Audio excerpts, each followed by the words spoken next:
Bien. Mi nombre es Marcelo Mayer, soy contador público y, bueno, entre otras, soy docente acá de la casa, del IEC y también de la escuela de la UCA en negocios internacionales.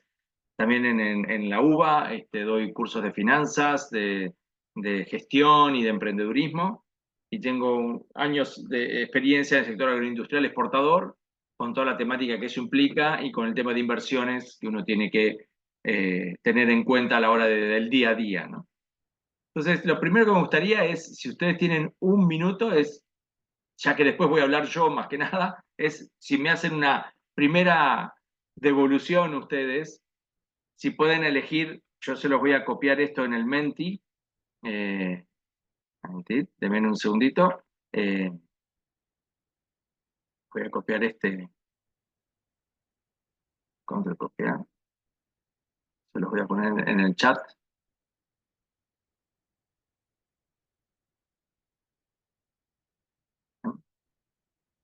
Hola, hola, hola Jimena, Ignacio, ¿qué tal? ¿Cómo están todos? Hola, ¿qué tal?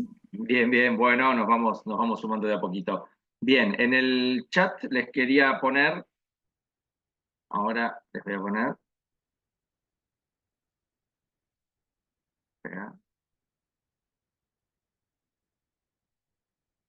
Si pueden levantar en el Menti, si pueden levantar esa que acabo de pasarles en el chat, o bien pueden escanear acá directamente el QR, o entrar a www.menti y escribir este código.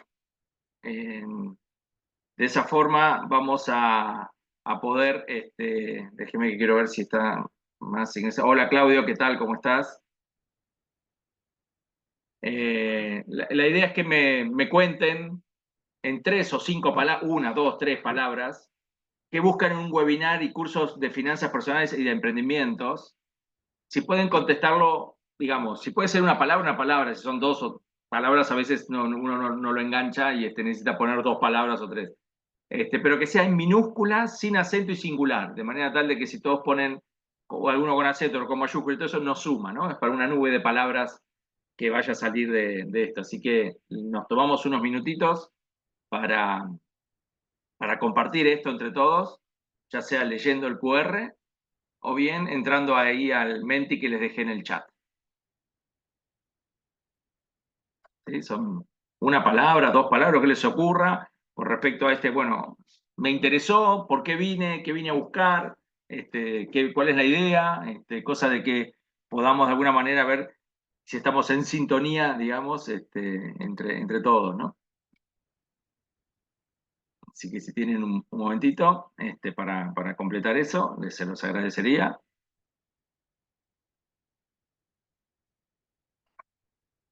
Un segundo. Voy a dejar de compartir un minuto.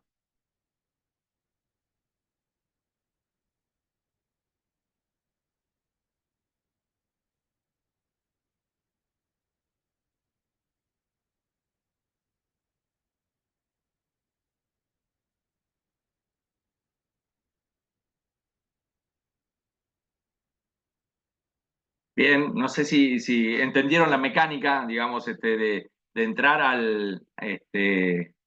ese Menti, que es un pequeño jueguito, y ya en breve les comparto lo que ustedes mismos han comentado, ¿sí?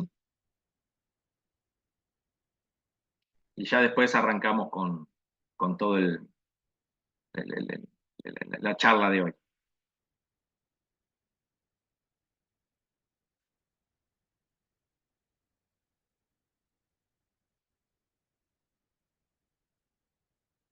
Enviado, listo. Bien, compartir. Vamos a compartir ya. Bueno. Sí, ya estamos casi todos terminados, entonces les cuento, les muestro acá en la pantalla, no sé, entiendo que la están viendo ustedes en este momento, si alguno me comenta Oki, sí la veo, les agradecería, porque es lo que Sí, tiene. se ve. Gracias, Jimena.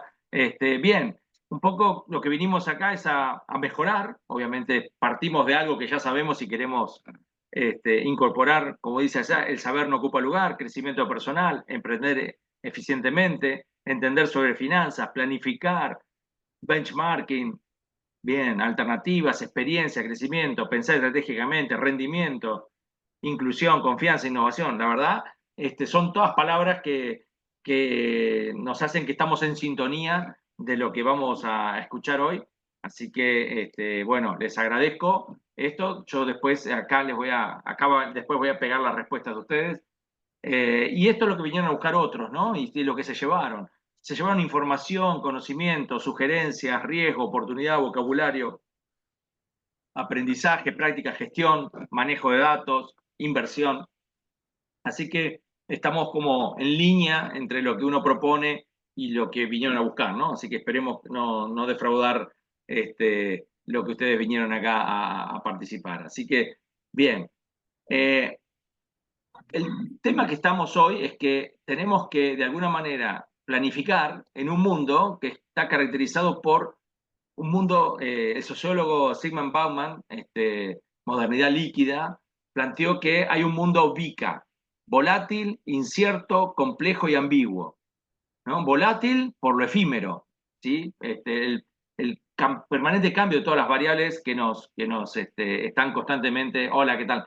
Eh, Rodeando, ¿no? Y totalmente incierto, ¿no? Porque no podemos prever, anticipar, pronosticar cómo van a evolucionar todas estas variables. Entonces, hay muchos interrogantes, o más interrogantes que respuestas, ¿no? Muy complejo, porque hay muchas variables que hay que interrelacionar, ¿no? Y la verdad que desarrollar un modelo descriptivo y predictivo es complejo, con lo cual uno tiene que estar con la capacidad de 360 grados, de estar constantemente viendo y analizando. Y ambiguo, porque la mitad de la biblioteca va a decir una cosa y la otra mitad la otra, y yo qué decisión tomo. ¿No? O sea, porque hay mucha información que es contradictoria a su vez. Entonces tengo que empezar a saber despejar un poco eso. Entonces, este mundo VICA vino para quedarse, ¿no? Y también esto llevó este mundo VICA fue al desafío, digamos, la actitud personal frente a los desafíos. Porque nos estamos en un mundo en el cual conviven la escasez de talento, con más gente que busca trabajo, compañías que se focalizan en quienes quieren aprender, y la clave está en reinvertirse laboralmente, ¿no? O sea, tanto porque yo esté en relación de dependencia y necesito constantemente cambiar, porque de alguna manera se ha visto que los avances tecnológicos cada 5 años están cambiando todo y hay que reaprender, ¿no? Entonces, la capacidad esa de quienes quieren aprender, de desaprender y de aprender, esa capacidad que tenemos que tener, ¿no? Entonces, se busca una agilidad en el aprendizaje o growth mindset, ¿no? O mentalidad enfocada en el crecimiento. Crecimiento individual y eso se traduce en crecimiento en lo que nos rodean. Y si estamos trabajando en una empresa, será en esa empresa y si yo estoy teniendo un objetivo de que a mediano y largo plazo hacer algún cambio en mi estrategia laboral para encarar un emprendimiento, bueno, estar con esa mentalidad enfocada en el crecimiento.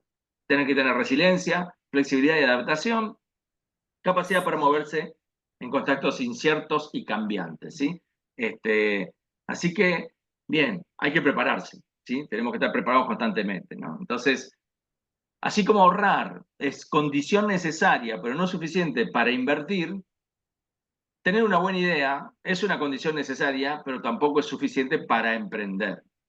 Entonces, para que sea suficiente tenemos que capacitarnos, entender y adaptarnos al contexto, gestionar y controlar. Entonces es como que tenemos palabras como ahorrar, invertir, emprender, gestionar y controlar. ¿Y qué es lo que tienen en común, digamos, todas estas palabras, digamos, estas frases, no palabras, estas acciones prácticamente? Y es que tenemos que capacitarnos, ¿sí? Necesitamos constantemente capacitarnos. Somos buenos en biología, somos buenos como ingenieros, somos buenos como en distintas actitudes profesionales, pero además tengo que aprender otras herramientas, digamos, que me complementen y que me hagan crecer a lo largo digamos, de nuestra vida, ¿no? Profesional, laboral, personal, siempre pensando con esa mentalidad de crecimiento. Entonces, arrancamos con el tema de las finanzas personales, ¿no? De por qué es necesario, para quién y para qué, ¿no? O sea, y para quién está dirigido el tema de las finanzas personales. Y entonces vemos que necesitamos capacitar en finanzas personales, porque necesitamos conocer los ingresos y los gastos, determinar el saldo disponible y planificar un horizonte de corto, mediano y largo plazo. Cuando hablamos de corto, mediano y largo plazo, los países son distintos. A veces a nosotros planificar la semana en mediano y un mes largo plazo. Esperemos que podamos cada vez ampliar el horizonte de lo que planificamos, porque uno nace adolescente y termina siendo adulto y adulto mayor y todo llega, ¿no? Entonces hay que prepararse igual para esa planificación. Aunque nos cueste, tenemos que mirar hacia adelante, ¿no? Luego, esto está destinado para todos los que quieren entender y tomar control de sus propias finanzas, ¿sí? Porque hoy a un clic de distancia hay muchas opciones y muchas alternativas de invertir. ¿Y por qué tenemos que pensar? Porque nos ayuda a ordenar, a proyectar nuestra vida y cumplir nuestros objetivos y sueños. Esos objetivos o sueños pueden ser a fin de año irme de vacaciones, tener primero un fondo de reserva para cualquier emergencia, a fin de año irme de vacaciones, dentro de 5 años cambiar algún bien que yo tenga pensado, o más adelante, 20, 30 años futuros, pensar un poco en mi jubilación, ¿no? Qué va a pasar con mi situación financiera dentro de 10, 15, 20 años, ¿sí? Obviamente, cuanto más jóvenes pasemos, o sea, alguien de 20 años tiene toda la vida por delante, puede arriesgar mucho más, alguien de 40 es más moderado y tiene otra perspectiva, y alguien de 60 lo miraremos de otra manera, ¿no? Las perspectivas, ¿no? Porque el largo plazo es distinto para cada uno de ellos, ¿no? Cada uno de nosotros. Entonces, sin planificación, sin pensar, no hay ahorro, y sin ahorro no hay futuro, ¿no? Se ahorra lo que se quiere y no lo que se puede. O sea, no es lo que me queda es lo que ahorro, sino que ahorro lo que quiero, obviamente, una vez que uno tiene las necesidades básicas satisfechas, ¿no? Obviamente que si estoy peleándola todas las mañanas para llegar a fin de mes, es una estrategia. En cambio, si yo tengo un sobrante, estoy un poco más holgado, porque no soy yo solo, trabaja más alguien más en la familia, el grupo familiar, entonces, bueno, podemos de alguna manera pensar en que se ahorra lo que se quiere y no lo que se puede, porque la verdad que la tentación para gastar siempre algo en cualquier momento es mucho más rápido que decir, postergo esto para que dentro de 2 años, 3 años, 4 años ocurra tal cosa, ¿no? Esa necesidad de satisfacción inmediata a veces que, sobre todo que la juventud hoy está teniendo, ¿no? Compre ya, páguelo después. Sí, está bien, pero después tengo 12 meses pagando lo que ya disfruté el primer día cuando abrí el paquete, ¿no? Y porque la inversión es para todos, ¿sí? Hoy es necesario, hoy no, siempre, pero es que nos metamos a manejar nuestra propia finanza. Y debemos aprender a generar lo que en la jerga se dice renta pasiva sobre nuestros ahorros. Es decir, nosotros con nuestro propio esfuerzo generamos el ingreso todos los meses, ya sea por relación de dependencia, por emprendimiento, con este esfuerzo. Bueno, ese ingreso que se generó debiera de alguna manera facilitarme que genere a su vez otros ingresos, ¿sí? Entiendo que en un contexto inflacionario, de incertidumbre, es complejo, pero hay que insistir, hay que mirar y hay que enfocarse. Bien, entonces, el ahorro, si alguno tiene alguna medida que voy avanzando, alguna duda, algún comentario o algo, abre el micrófono, me pregunta y si es conducente y lo podemos resolver en el momento, lo charlamos. Y después al final dejamos un espacio para comentarios, preguntas y... Bien. Entonces el ahorro de hoy es un consumo postergado a futuro, ¿sí? Y ahorro no es lo mismo entenderlo como atesoramiento que como inversión, ¿sí? Atesorar es dejarlo guardado en un cajón o en una caja de ahorro, o tengo $100 o 1000 juntos $100 todos los meses, bueno, y por lo tanto, ¿qué pasa? A futuro pierdo capacidad de compra, porque la inflación existe acá y en Estados Unidos y en Europa, según sea si ahorro en euros, en dólares. Entonces, es como que yo no hago nada con mis dólares que tengo acá, a fin de año perdieron, veremos cuánto es la inflación en Estados Unidos, perdió 2, 3, 4, 5% según la inflación que sea en Estados Unidos. Entonces, yo tengo que por lo menos mantener el poder adquisitivo de ese dinero, ¿sí? Entonces, lo que tengo que hacer es que el ahorro lo tengo que invertir para que ese ahorro rinda y crezca en el futuro. Entonces, ahorro, de alguna manera, lo que me hace es reservar dinero obviamente para enfrentar imprevistos, y es un buen punto de partida. Como dijimos, sin ahorro no hay inversión, digamos. Ahora, la inversión es poner a trabajar ese dinero, generar ingresos adicionales para obtener beneficios a largo plazo. Y de esto se trata, invertir en propósitos, ¿sí? ¿En cuál es el propósito? Bien, es enfrentar imprevistos, es obtener el beneficio a largo plazo. Bueno, de eso se trata este tema de la inversión, ¿no? Por eso decimos que ahorrar es condición necesaria, pero no suficiente para invertir. Bien, entonces, si yo analizo ahorro distinto de inversión, podemos pensar en lo siguiente. Yo puedo ahorrar $100 por mes. ¿Sí? Tengo la posibilidad de agarrar y destinar $100 por mes. Para algunos es mucho dinero, para otros es poco, para otros es medio, para otros es algo alcanzable. Si no es 100, es 50, es 20 o es 200, pero pensemos con números redondos, digamos, como para, es más fácil, digamos, enfocarnos y analizarlo. Entonces, si yo ahorrara todos los meses y lo pongo en una latita, en un cajón, en una caja de seguridad separado, al cabo de un año tendré $1.200, de 10 años tendré $12.000, 24.000 o $36.000. Pero eso es ahorrar. Invertir es tratar de buscar esos $100 que de alguna manera me rindan un plus que obviamente uno puede decir, bueno, me dio el 10%, sí, pero si la inflación fue el 10%, mantuviste tu nivel de ahorro. Si la inflación fue del 15, perdiste, y si la inflación fue del 5, ganaste, ¿sí? Entonces, pensemos esto como un plus, es el 1, el 3 o el 5% es por arriba de la inflación, ¿sí? O sea, si la inflación es en Estados Unidos hoy, salió publicado, ahora se lo voy a mostrar, que la inflación interanual fue del 2,5%. Con lo cual, pensar en una tasa del 3% o 5% real, digamos por arriba del 1 real de eso, sería que en vez de 2,5 obtenga un rendimiento del 3,5 o un punto por arriba, ¿sí? Entonces, si yo esto lo invirtiera, y esto se llama el interés compuesto, esos $1.000, esos $100, 1.200 se transforman en 1.206, 1.219, 1.233 al cabo de un año, si la rentabilidad por arriba de la inflación es del 1%, 3 o 5%. Luego, si fueran $12.000, estamos lo que invertí, o sea, al cabo de 10 años, mejor dicho, esos $12.000 se transforman en 12.600, 13.900 o 15.000. Los 24.000 arrancan en 26.000, 32.000 y $40.000, y los 36.000 pasan de 41.000 a 58 o $82.000.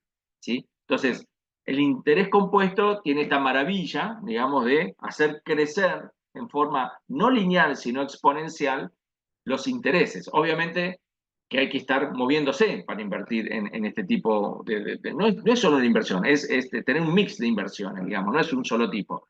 Pero fijémonos, y el tema de invertir en propósito, digamos, se refiere a, de alguna manera, invertir en un viaje, un imprevisto, un momento que no vaya a tener ingresos o un emprendimiento. Hay un libro que se los comento acá, que es FIRE, digamos, Financial Independence and Retiring Early, o sea, independencia financiera y retiro temprano, escrito en el 92.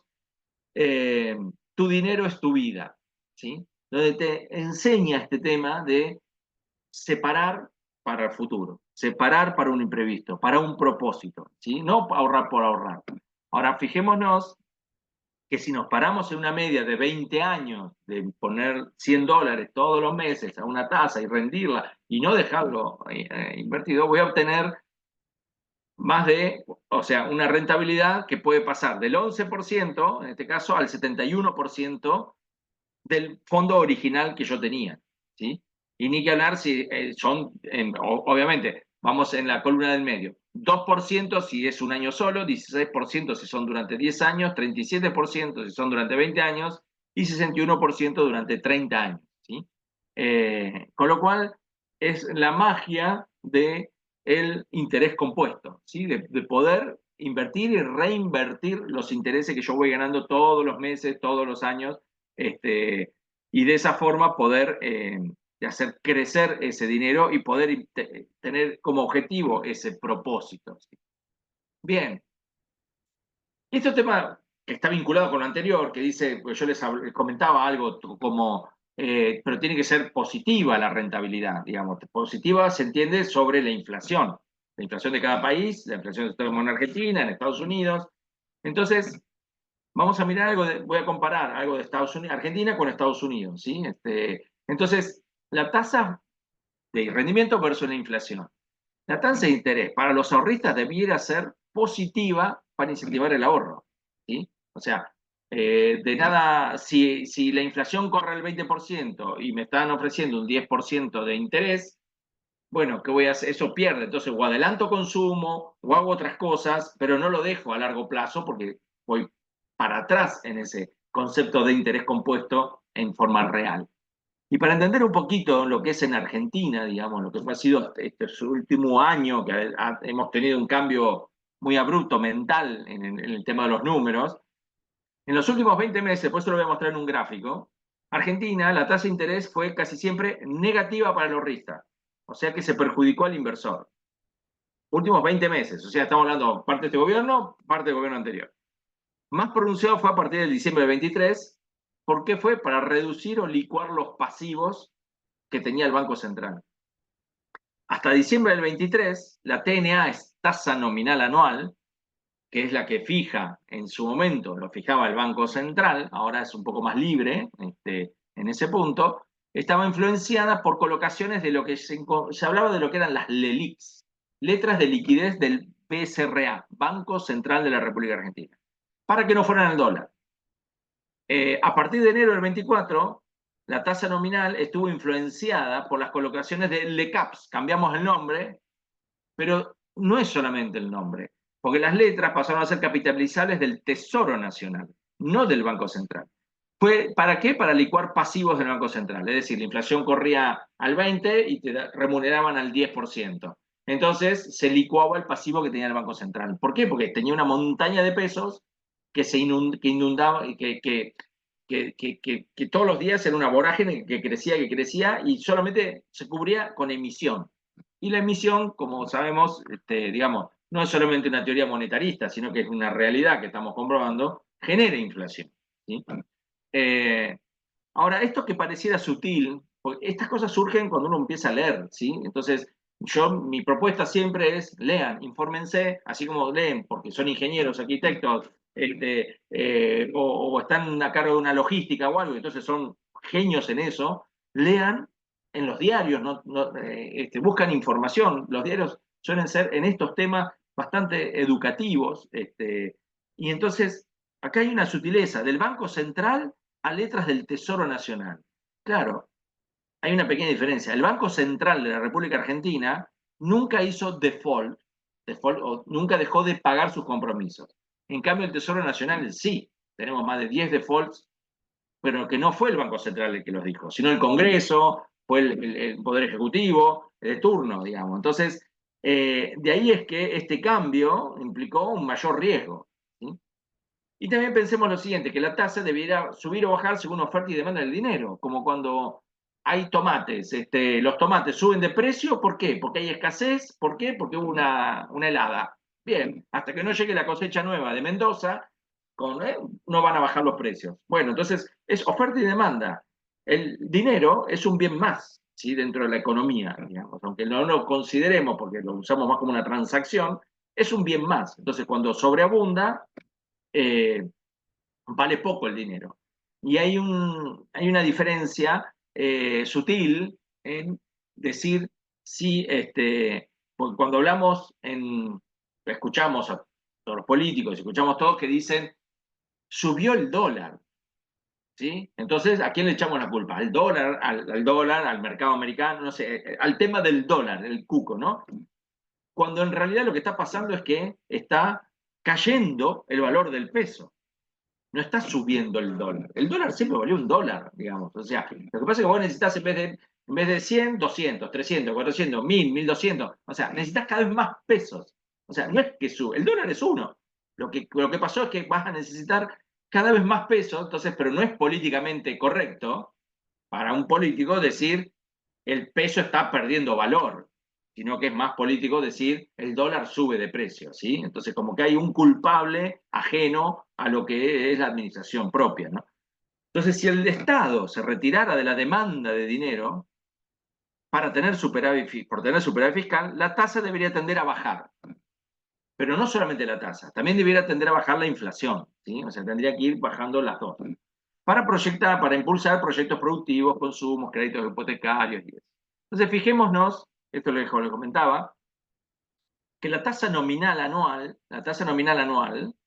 llevada a tasa nominal mensual, que lo que hace es dividir la tasa por 365 días dividido 30, todo lo que es el mundo financiero se maneja con 365 días, no con 360. Es una pequeñez, pero para entender bien los números y hacer exacto, tengo que tomar 365 dividido 30. Considerando el IPC mensual, tenemos que el índice de precio al consumidor prácticamente estuvo siempre arriba, digamos, de lo que fue la tasa de remuneración de los fondos, de los depositantes, de los ahorristas. Y para que un país crezca tiene que tener ahorro interno y ahorro externo, ¿sí? Por lo de los dos. Entonces, fíjense, estos son 20 meses, ¿sí? Porque esto siguió. Ahora les voy a mostrar dos más, Filminas, como para mostrar esto y compararlo contra. Pero fíjense que esto solamente puse 20 meses, ¿sí? Y acá hoy salió datos que uno tiene que estar atento, los 13, entre los 11, 12 días de cada mes, entre el 11, 12 y 13, digamos, aproximadamente, sale publicado la tasa el INDEC publica el IPC, el índice de precio al consumidor, todos los meses, y nos informó hoy, salió, que la inflación de agosto fue 4,2%, un poco más alta de lo esperado, porque todos pensaban que iba a bajar a 3,8, 3,9. Y entonces, acá tenemos que fue 4,2% el mes y el interanual, o sea, cuando interanual no es o sea, una cosa es la inflación anual, sería de enero a agosto, que es alrededor del 94%. La interanual son 12 meses para atrás, o sea, desde septiembre del año pasado a agosto de este año, la inflación fue del 236,7%. Y acá vemos cómo fue la curva, ¿no? O sea, fíjense que cuando nos ofrecían una tasa del 130% el Banco Central, hace un tiempo atrás, el año octubre del año pasado, esa inflación 130% dividido 12, o 365 dividido 30, daba alrededor de 10%. Y cuando ves que la inflación fue 12,7 en septiembre, 8,3 fue porque tocaron precios, hay que ver qué fue lo que pasó en ese momento, 12,8 vemos que fue negativa la tasa, ¿sí? Entonces, hoy día, que estamos en este 4,2, o sea, acá se estabilizó, está muy, no pudiendo perforar este 4, ¿no? Fijemos, hoy entré, porque esto es toda esta información, entré a un banco de los privados que hay, y te ofrecen una tasa nominal anual de un plazo fijo a 30 días del 38%. Si yo esta tasa nominal del 38% anual la divido por 365 dividido 30, me da 3,12% versus, perdón, una inflación del 4,2%. Con lo cual, si la inflación es 4,2 y me remuneran la inversión un 3,12, tasa negativa. O sea, seguimos siendo perjudicados los inversores en esto. Miremos ahora entonces qué pasó en Estados Unidos, ¿sí? Ya no es mes a mes, sino que estamos hablando del año 2016 al 2024, a marzo, bueno, hasta julio del 24. Entonces, lo que se compara es el IPC anual en Estados Unidos, es la que está acá abajo, la que está en naranja. Fíjense que salvo es algo excepcional porque fue la época del COVID, pero salvo este momento que fue los años de 2020 hasta el 2022, que fue la época del COVID, donde en todo el mundo se disparó la inflación porque fue el Estado el que fue a dar apoyatura, emitieron fondos para paliar la situación de encierro que había, siempre la inflación, el bono a 10 años, que es lo que se considera en Estados Unidos la tasa de referencia, digamos, estuvo por arriba. ¿sí? Ven acá, estaba por arriba. Recién en el COVID cayó y ahora volvió a estar arriba. Es decir, que se remunera en forma positiva al inversor. Y vamos a ver hoy, salió también publicado, en la Reserva Federal, perdón, no la Reserva, sino el equivalente al INDEC en Estados Unidos, informó que la inflación interanual, últimos 12 meses, bajó el 2,5% en agosto. O sea que lo que era 236%, el INDEC criollo, es el 2,5% en Estados Unidos. Y festejaron porque el mes anterior había sido 2,9%. Y hablan de esa caída de 2,9 al 2,5 como un logro importantísimo. ¿Sí? Con lo cual, y esto tiene que ver con que bajó la gasolina, el petróleo a nivel internacional, bien. Ahora, lo interesante es esto otro. Fíjense, la Fed, que es la Reserva Federal, el equivalente al Banco Central nuestro, mantiene una tasa de interés del 5,25 al 5,5 de remuneración a los ahorristas.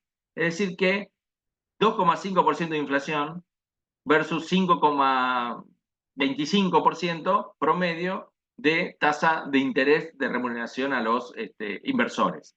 ¿Sí? Entonces, estas cosas hay que mirarlas y hay que analizarlas, porque esto repercute. Esto va a pasar ahora, los ojos están puestos ahora, que en 17, 18 de septiembre se va a juntar la Reserva Federal en Estados Unidos para ver si deciden bajar esta tasa de referencia. Si esta tasa de referencia la bajan, la empiezan a bajar para alinearla, porque esto también es eh, esta es una tasa exorbitante para esta tasa de inflación, ¿sí? O sea, es prácticamente el 100%. 2,5 y te pago el 5, ¿sí? O sea, estás por el doble de la inflación. Es muy alta. ¿Por qué? Porque están tratando de enfriar la economía para de alguna manera bajar la tasa de inflación. Entonces, cuando baje la Fed esto, va a liberar fondos para que vayan a otros mercados, ¿sí? O sea, los grandes inversionistas hoy están conservadoramente en Estados Unidos depositando, porque al 5,25% es una tasa positiva en Estados Unidos, ¿para qué voy a hacer un riesgo invirtiendo en otro país, ¿no? Para aquellos que son conservadores. Entonces, si esta tasa van a bajar, va a bajar, que es lo que se está pretendiendo o estimando las constructoras, Wall Street y todo, entonces es muy probable que libere fondos en el mundo para ir hacia mercados donde les ofrezcan alguna rentabilidad un poco mayor. ¿Sí? Bien, entonces acá les quiero mostrar en un tema de sensación, ¿sí? O sea, un tema de sensación, esto es acá en Argentina, ¿no? Tasa nominal, yo puse acá 130, porque hace un poco tiempo, hace no menos de un año, teníamos tasas nominal 130%, y parecía música a nuestros oídos, ¿sí? 130%. Pero cuando lo llevabas a mensual, a la tasa nominal mensual dividido 3, era 10,68. Si la inflación, como vimos, era del 12, 12,8 o 25%, como fue en diciembre, bueno, estamos perdiendo. O sea, no estamos en positivo. Para que hubiese sido positivo, parecido a lo que es en Estados Unidos, de 2,5 al 5, el doble, si la inflación estaba en el 10%, me tendrían que haber dado el 20% de tasa mensual, ¿sí? Y no estaba ocurriendo eso. Entonces acá lo que estoy acumulando es que si una tasa razonable de relación positiva negativa, con respecto positiva con respecto a la inflación fuera del 14%, el IPC debiera ser del 9,35 para que esto sea positivo. Y obviamente que nunca fue el 9,35, fue el 12 y pico. Hoy estamos hablando, digamos, como otra punta, no como que estamos hablando, como tendríamos que tender a llegar al 20% a fin del año que viene, y esto sería equivalente a una inflación del 1,44%. Todavía estamos lejos. Y fíjense, esto, el 14% este que está acá, lo fijé en base a un promedio de 10 años de rentabilidad positiva en Estados Unidos, ¿sí? O sea, hoy está en el 100%, pero en un momento estuvo al 1, al 2, 3, 4, 5%. Entonces, cuando uno analiza el promedio, termina dando en 14% de tasa positiva. Entonces, fíjense que hoy a nosotros en Argentina la inflación fue 4,2 recién, ¿no? Entonces, fíjense, nosotros estamos supongamos que estamos dentro de digamos, núcleo de inflación. Ahora, ¿cuál es la tasa que me están ofreciendo los bancos? 3,29, 2,40, 30, 40, 35, estamos por acá. O sea, ¿cómo estamos? Negativo todavía.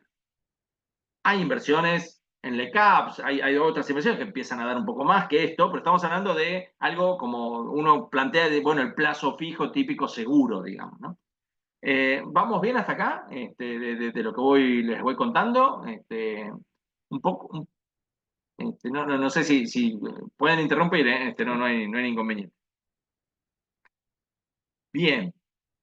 Y ahora les quiero mostrar, bueno, pues sigo acá, ¿no? Entonces, el desafío es cómo ahorrar e invertir para ganarle la inflación y generar ingresos futuros en el mediano y largo plazo, según mis objetivos y perfil de riesgo. Entonces, les voy a contar un poco qué me dice la inteligencia artificial sobre finanzas personales. Y acá les voy a plantear tres tópicos. Uno es finanzas personales, otro es emprendedurismo y otro es control de gestión, ¿sí? Vamos a ir trabajando en esos tres caminos.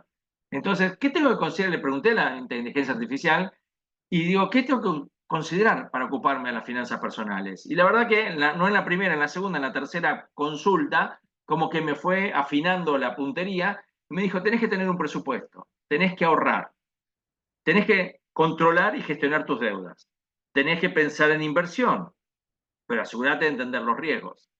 Tenés que establecer un fondo de emergencia equivalente a 3 a 6 meses de gastos. Tenés que pensar en la jubilación con un objetivo a largo plazo y planificar esos aportes. Tenés que ver cómo te impactan los impuestos. Luego, tenés que ver si tenés que contratar seguros, seguro de vida, de salud u otros para protegerte. Tenés que pensar en educación financiera para mantenerte informado, adaptarte, porque en un contexto de fluctuaciones económicas hay que ser flexible y ajustar, ¿no? Los ingresos y ajustar los egresos según lo que sea necesario, diversificarte, distribuir tus inversiones para minimizar los riesgos, planificar. Acá en esta de diversificación me encanta, hay un Claudio Suchovicki, es un gerente comercial de Bima es Bolsas y Mercados argentinos, y cuenta en este punto de diversificación es algo que a lo mejor algunos de nosotros hemos escuchado, es no pongas todos los huevos en la misma canasta, ¿sí? Entonces, es decir, invertir en distintas cosas, poner dólar en plazo fijo, UVA, distintas cosas. Pero además te agrega una vuelta más y te dice, pero y no pongas todas las canastas en el mismo tren. Es decir, no, porque si fuera todo el tren Argentina, choca Argentina, le pasa mal, se chocó todas tus canastas, tus huevos, ¿sí? Los perdiste. Entonces, hoy está a un clic de distancia, hay posibilidades de invertir en CDRs, en ADRs, en obligaciones negociables, de acá, del exterior, en índices. Entonces, es como que uno diversifica la cartera de inversión. Planificar, establecer metas financieras a corto, medio y largo plazo, controlar tus gastos, tener en cuenta la inflación y asesorarte, ¿no? Entonces, recordar que la gestión de finanzas personales es un proceso continuo que requiere disciplina, educación y adaptabilidad. Y cuando hablamos de controlar y verificar, acá simplemente les quiero mostrar un ejemplo de una inversión en plazo fijo UVA real, concreto. El 14 de marzo se colocaron a 180 días 100.000 pesos. El valor UVA estaba a 1.147,94 en ese momento, o sea que yo compré el equivalente, se compró de 135,199 UVAs. Y al 10 de 9, que esto vence el 10 de 9, me avisa el banco que el plazo fijo UVA, que vencía, se te va a acreditar, generaste 55.791 de rentabilidad en estos 180 días. Entonces, se acreditó. ¿Por qué? Porque el valor UVA se incrementó por la inflación. Entonces, cuando miramos, o sea, esto sería, hice con el diario del lunes, todo más lindo, pero esto era el 14 de marzo. ¿Qué iba a pasar? No sabíamos qué iba a pasar con el dólar, con la inflación. Sí sabíamos que la inflación como que venía bajando, pero a un ritmo lento todavía. Estábamos, acuérdense, en este momento todavía estamos en el 11%, ¿sí? Estábamos por ahí. Entonces, miren esto y después les hago unas referencias acá abajo. Los 100.000 pesos invertidos al valor UVA, que estaban en ese momento, que equivalían a 135,199 UVAs, hoy equivale, el valor UVA se fue a 1.152, con lo cual tengo 155.000 pesos que me rindió en pesos, en 6 meses, 55,8%. Pero como somos un país que siempre está mirando los dólares, cómo están evolucionando, el dólar MEP, que es uno de los dólares que uno utiliza oficiales para no ir para el blue, 1015 estaba en su momento, es decir, que podría haber comprado en ese momento 100.000 pesos, 98 dólares. Y a hoy, con los 155.000 que se generaron por la renta del UVA, a 1.232 el valor del dólar MEP, puedo comprar hoy 126 dólares. Es decir, que se generó una ganancia en dólares del 28%. En dólares. Esto es una locura. ¿Sí? O sea, estas cosas van a ir terminando, digamos, ¿no? Pero esto surge de por qué, porque yo el 14 de marzo uno puede verificar a qué valor estaba el UVA, 739,65, a qué valor está ahora 10 de 9, 1152. Toda esta información sale del Banco Central. Y después acá tenemos el valor y la cotización del dólar MEP al cierre al día 14 de marzo al 10 de septiembre. Entonces, cuando uno decide hacer una inversión, siempre aconsejo, pongan los pesos y también el dólar, el tipo de cambio equivalente, para saber a largo, mediano, corto, mediano y largo plazo, bueno, la decisión que yo tomé en aquel momento, ¿fue buena? ¿Fue mala? ¿Estuvo bien? Y dentro de 6 meses, ahora cuando pasó los 6 meses, ¿qué hago con esto? ¿Lo vuelvo a hacer? ¿No lo vuelvo a hacer? Tengo que volver a replantear todo. ¿Va a pasar lo mismo? ¿No va a pasar lo mismo? ¿La inflación va a ir por arriba de lo que está el dólar? No sabemos, ¿sí? Es toda incertidumbre. Pero uno tiene que ir controlándose a uno mismo para saber si las decisiones que tomó en su momento fueron acertadas, correctas o no, para ajustar el termómetro. Bien, entonces, resumiendo todo el tema financiero, hay que planificar. Hay que de alguna manera disponer qué porcentaje vamos a decir, estos 50, 30, 20, a veces es qué porcentaje destino a gastos fijos, a gastos variables y al ahorro, ¿sí? Luego hay que organizarse, tenemos que analizar, anticiparnos, ahorrar, invertir, comparar, controlar, seguir y tener una cuota de suerte, ¿sí? Bien, de eso es lo que les quería hablar del tema financiero. Busquen información siempre a nivel de los diarios, estén actualizados, y no solamente con lo que pasa localmente, sino también a nivel internacional. Y bueno, si ustedes apuestan, pueden apostar con YPF en acciones o Pampa Energía. Bueno, veremos. YPF tenemos vaca muerta. Y Pampa Energía es toda la renovable. Entonces podemos invertir en ambos dos, digamos. Hay que ver en qué sector uno invierte. Bueno, de esas cosas es las que vemos después en un curso de finanzas específico, digamos, viendo toda esa parte, ¿no? Luego, el otro aspecto, digamos, estas finanzas que yo generé, estos ahorros que yo generé, en algún momento pueden derivar en abrir un negocio o en empezar un emprendimiento, ¿sí? Eso requiere muchos pasos, una secuencia, y hay que estar asesorado y controlado. Entonces, en este tema de abrir un negocio o emprender, también volví a preguntar a la inteligencia artificial qué es lo que me decía sobre este punto de emprender. Entonces me dice, identifica tus pasiones y habilidades. O sea, reflexiona sobre lo que te gusta hacer y en qué eres bueno. Investiga el mercado. ¿Hay demanda o no para lo que yo voy a hacer? Arma un plan de negocios, en peso o en dólares. Inicia pequeño, no piensas hacer todo grande a la vez porque te vas a batatar, no te vas a abrumar. Pequeños pasos. Aprende de los fracasos. Nadie nació siendo exitoso desde el momento uno, ¿sí? Muy pocos pueden haber sido tocados por la varita, digamos, ¿no? Luego, busca apoyo para quienes te brindan consejo. Sé perseverante, porque el emprendimiento requiere dedicación y esfuerzo y superar momentos difíciles. Aprovechar los recursos disponibles. Hay muchas herramientas y recursos en línea que te pueden ayudar a emprender. Capacitaciones, apoyos. Hay municipios que pueden apoyar más que otros. Cada vez se va a empezar a ver más eso, de apoyos de los municipios a los emprendedores. Mantener una actitud positiva. Es crucial la mentalidad para emprender. Disfrutar el proceso, eso es lo importante. Que no sea un trabajo, que sea un proceso donde uno lo pueda ir disfrutando. Tendrá sus pros, sus contras, pero hay que disfrutarlo en el camino, ¿no? Y cada emprendedor es único, así que encuentra lo mejor que se adapte a tus circunstancias, ¿no? Entonces, y entonces cuando pensamos la idea, tenemos que pensar uno de los puntos, digamos, yo planteo en un curso que son 1 más 12 pasos, digamos, para abrir un negocio. Entonces, ¿cómo pienso la idea, no? Entonces, para que una idea tenga éxito, como mínimo, debería cubrir o crear o generar una necesidad o un deseo real, ¿sí? Si no hay un mercado, no, si no cubro una necesidad, si no genero o lo creo esa necesidad, no voy a generar algo que me dé ingresos. Luego, eso va a tener clientes potenciales suficientes. O sea, ¿hay mercado para esto? Obviamente son todas cosas que uno tiene que investigar y analizar. Tengo que saber que voy a competir con otros productos. ¿Sí? ¿Cómo voy a hacer yo? ¿Más por arriba, por abajo? ¿Voy a competir por costo, por calidad, por diseño, por servicio? Bueno, veremos, pero yo tengo que ponerme a pensar dónde voy a estar. Tengo que ofrecer un valor real y diferencial con respecto a la competencia. Porque si yo soy un pez más que va para el mismo lado, y bueno, veré si me ven, digamos. Tendré que ver cómo me destaco y cómo hago algo a contracorriente. Tampoco volvamos a la pluma y el lápiz, porque hoy estamos en la tecnología. Pero bueno, hacer algo, ofrecer un valor real y diferencial. E innovar o pensar e identificar procesos diferentes. ¿Sí?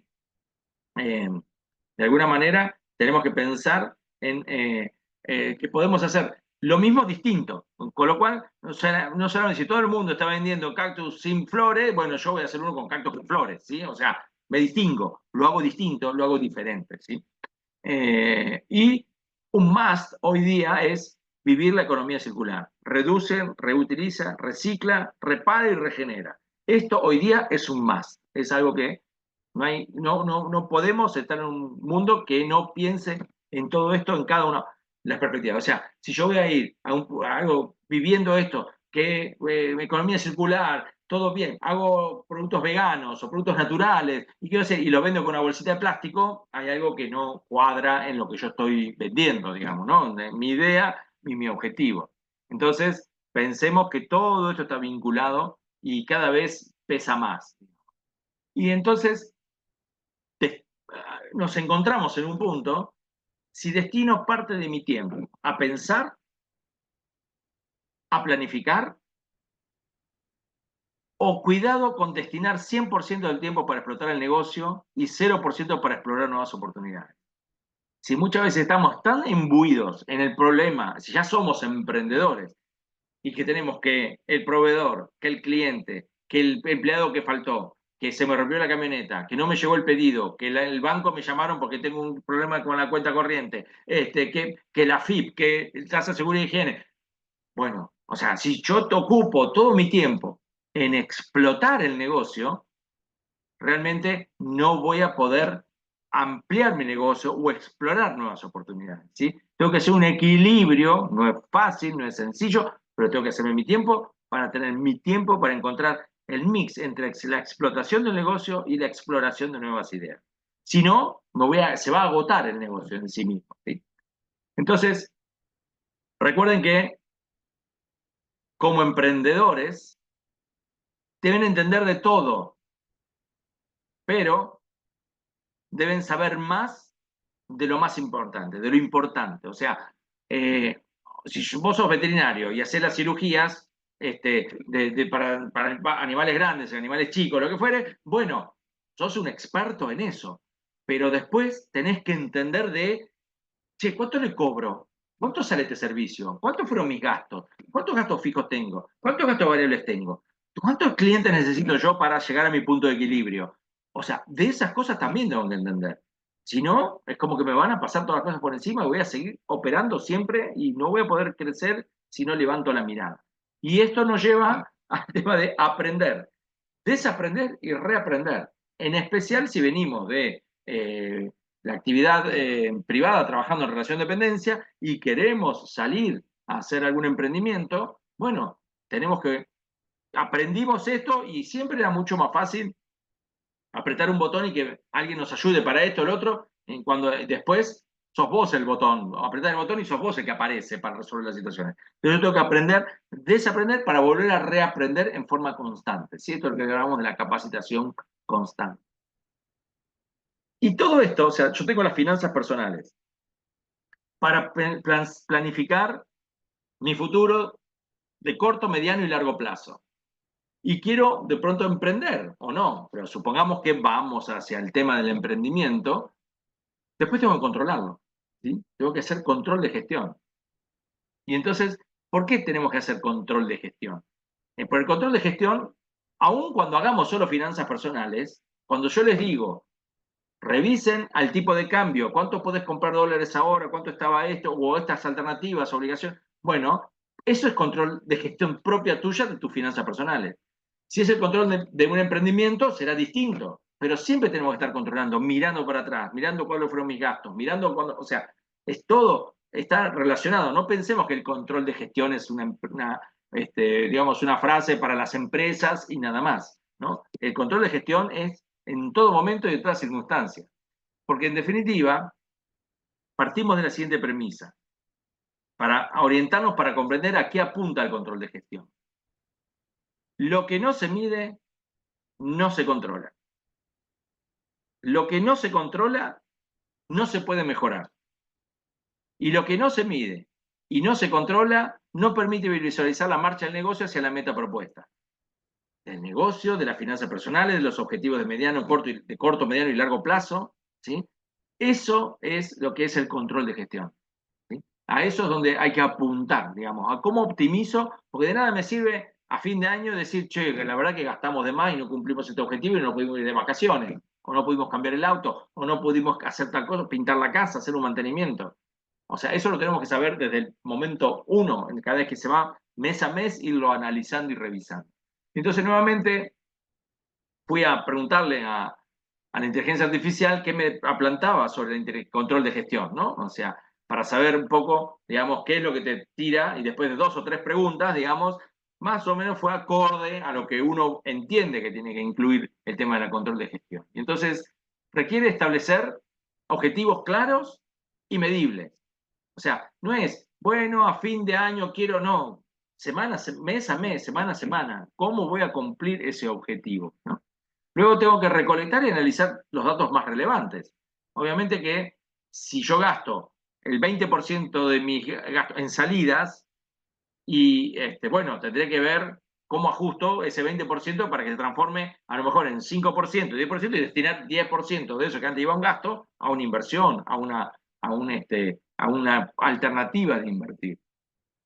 Implementar un sistema de seguimiento y evaluación.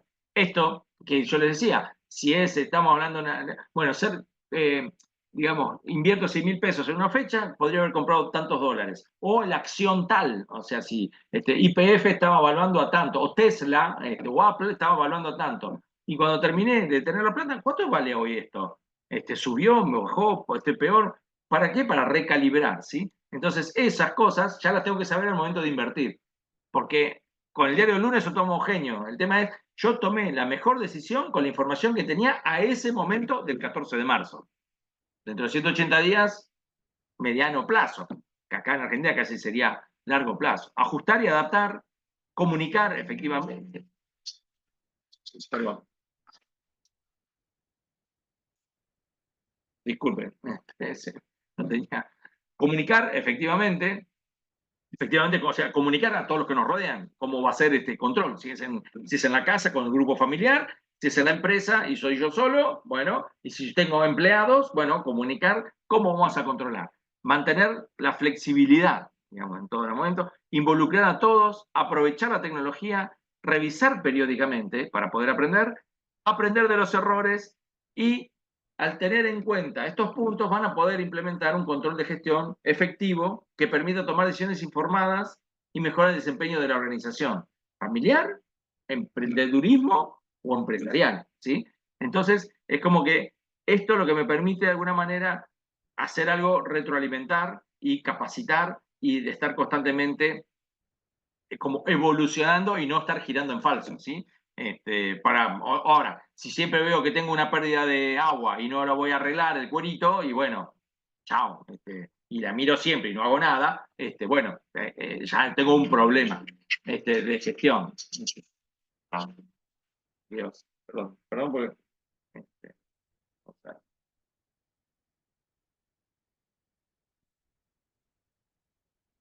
hay gente que es insistente. Bien, y recordar, como todo lo que estuvimos viendo hasta acá, es un proceso continuo. Requiere compromiso y dedicación. Finalmente, estas son todas acciones que demandan ser proactivo, constante y reflexivo. ¿Sí? Finalmente, como para terminar un poco la exposición y después dejarlo abierto a preguntas, pensemos que ahorrar e invertir, emprender, gestionar y controlar, tienen en común, existe un hilo conductor que hay que estar preparado para ese momento. O sea, yo no, porque las oportunidades aparecen y yo tengo que estar preparado para ese momento. Porque uno dice, uy, qué suerte que tuvo y entró a jugar a tal lado. Sí, bueno, pero tengo 5 años atrás de preparación, ¿sí? Entonces es como que todo este combo de cosas, digamos, me va a ayudar a poder ser exitoso en lo que encare, ¿sí? Y ese éxito lo vamos a ir encontrando en el corto, mediano y largo plazo según los objetivos que nosotros estamos planteando.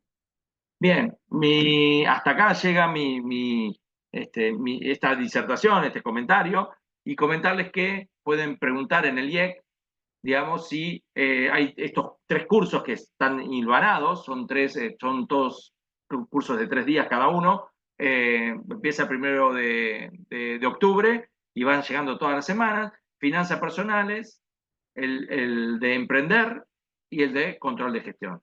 Todos tienen un mismo hilo conductor, como para que si quieren involucrarse con los 3 cursos juntos, bueno, eso lo comunican y charlan, acá tienen digamos, el QR o el WhatsApp como para poder dirigirse al IEC y hacer las consultas del caso, o pueden hacer, me interesa solo uno de los cursos y avanzar con alguno de ellos.